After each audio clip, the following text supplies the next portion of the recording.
समागम में भाग लेने के लिए अगर एक भी योद्धा वल्लवराज से जा रहा है तो यहाँ की औरतों के मन में जलती बदले की आग की वजह से है।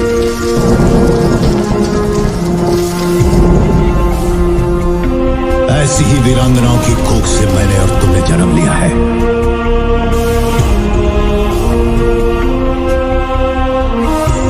वल्लुवनाथ की स्त्रियों को ये अधिकार नहीं। कौन है गद्दार? कौन है भल्लाल देव का बेटा?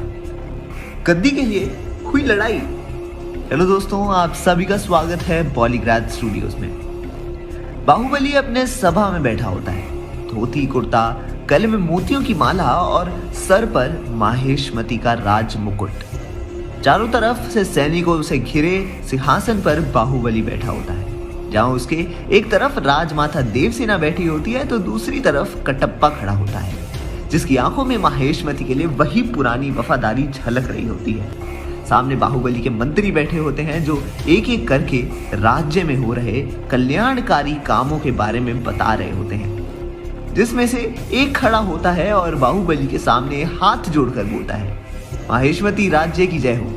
महाराज बाहुबली, मैं आपको बताना चाहता हूँ कि गोमती नदी पर जो बांध बनाया जा रहा था उसका काम पूरा हो गया है और इसके शुरू होने से जनता बहुत खुश है।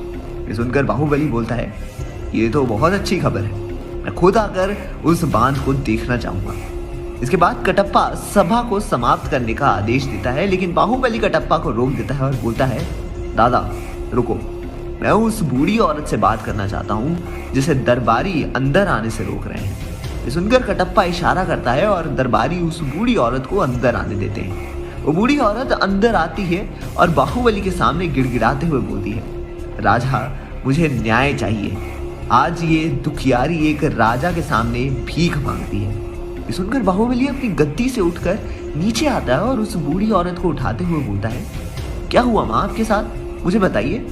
ये सुनकर वो बूढ़ी औरत बोलती है, राज्य के कुछ साहूकारी ने मेरे घर पर कब्जा कर लिया और मुझे मेरे घर से निकाल दिया है। ये बोलकर वो रोने लगती है। बाहुबली कुछ सैनिकों को बुलाता है और बोलता है, जाओ और इनको जो भी काम है कर दो और उस साहूकार को पकड़ कर ले आओ। इसके बाद बाहुबली सभा से बाहर चला जाता है। बाहुबली अपने कमरे में आराम कर रहा होता है कि तभी एक सैनिक अंदर आता है और बाहुबली के सामने हाथ जोड़कर बोलता है, महाराजा आपके लिए किसी का पत्र आया है। ये बोलकर सैनिक वो पत्र बाहुबली को दे देता है और वहां से चला जाता है। बाहुबली उस पत्र को लेता है और धीरे से कुछ सोचते हुए खोलता है और पढ़ना शुरू करता है।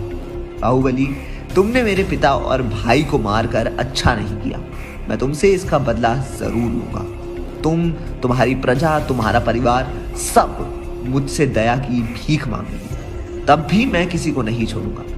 मैंने तुम्हारे द्वारा बनाए गए बांध में छेद करवा दिया है, जिससे धीरे धीरे वो बांध टूट जाएगा और आधी माहेशमती डूब जाएगी। ये पढ़कर बाहुबली परेशान हो जाता है और जल्दी से अपने सैनिकों के पास जाता है और उनसे बोलता है, जल्दी से गांव चलने का इंतजाम करो। ये सुनकर उसके सैनिक तुरंत बाहुबली का रथ निकालते हैं और बाहुबली उस पर सवार होकर गांव के लिए निकल पड़ता है। क्या लगता है आपको, बाहुबली बचा पाएगा माहेशमती को? कौन है भल्लाल देव का बेटा जो लेने आया है अपने पिता और भाई की मौत का बदला? जानने के लिए देखते रहिए हमारे चैनल पॉलीग्राफ स्टूडियो।